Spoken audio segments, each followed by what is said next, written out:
Have you ever heard the phrase, behind every joke is a kernel of truth? Well, critic and journalist Jeff Cohen just came out with a new op-ed arguing that these jokesters may be the only ones telling the truth. He writes, it says something about mainstream TV that the toughest, most consistent questioners of militarism and defending of civil liberties are not the news channels, but they're the comedy channel. And are we back in the days of Shakespeare when the only people who would dare speak the truth to the king were the jesters?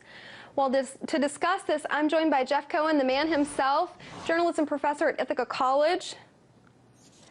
Jeff, why are we seeing this trend of comedians calling it like it is? Why are they the only ones doing this? Well, I think there's a certain amount of intimidation. I worked at MSNBC, I was at Fox, I was at CNN.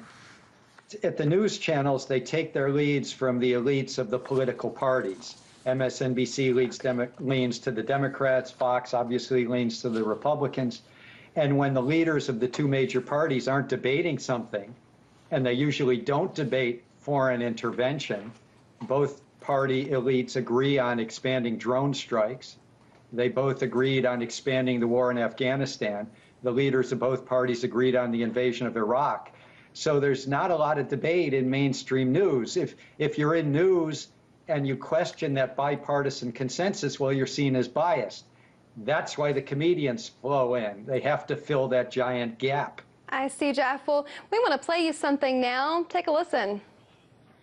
We already spend more on defense than the next 12 countries combined, including China, including Russia. We're like the lady on Jerry Springer who can't stop getting breast implants. If we're not punishing people who approved of this torture, we can't really punish any Americans because we all basically approved the torture when we re-elected President Bush.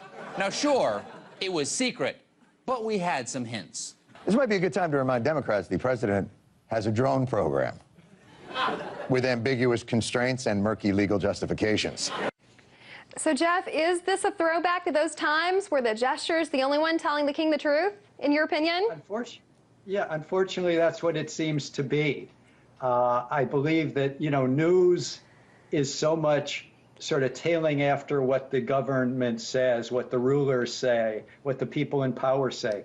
And these comedians, and Jon Stewart, and especially Colbert, he's a comic genius, they're not playing by the same rules. I see. And it's because it's comedy, they can get away with things. Phil Donahue tried to question war and stand up for civil liberties, and MSNBC terminated him 3 weeks before the invasion of Iraq because the Stewarts and the Colberts are operating within the, comedic format.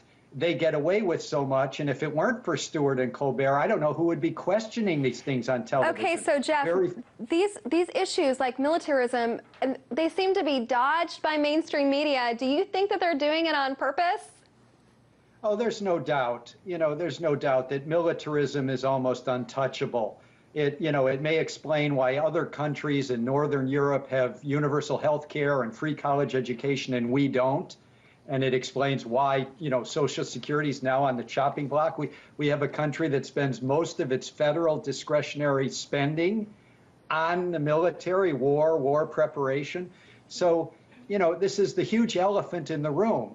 And the mainstream TV news hardly touches it. And that's why we end up with Colbert and Stewart filling the gap. It should be the subject of a raging debate. In other countries, they experienced the U.S. war on terror as a U.S. war of terror, kidnappings, drone strikes, killing of civilians, night raids.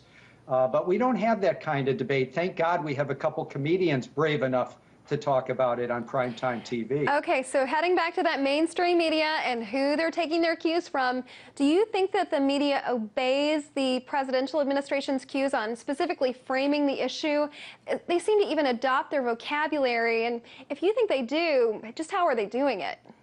There's no doubt that they adopt their vocabulary, but it's especially the case when the leaders of both the Democrats and the Republicans agree on the big military budgets, agree on the invasion of Iraq. When the leaders of the two parties don't agree, well, then the mainstream media feels free to say, wow, that is an issue. That's why we have debates about gay marriage. We have debates about gun control. We have debates about minimum wage. but we don't usually have debates about U.S. foreign policy, the U.S. war on terror, so-called, and that's in the absence of real debates in real news channels.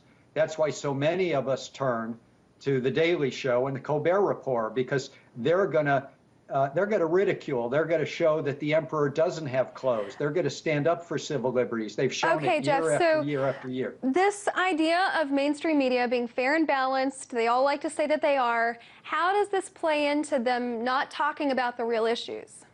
Well, I think you hit on it. They believe you're fair and balanced if you take your cues from the leaders of the two political parties. And if the two political parties are in agreement, as they were on the invasion of Iraq, as they are on, trying to provoke belligerence with Iran, well, any reporter in the mainstream who steps outside of that bipartisan consensus and asks questions, well, you're likely to get fired and terminated as fast as you can say Phil Donahue.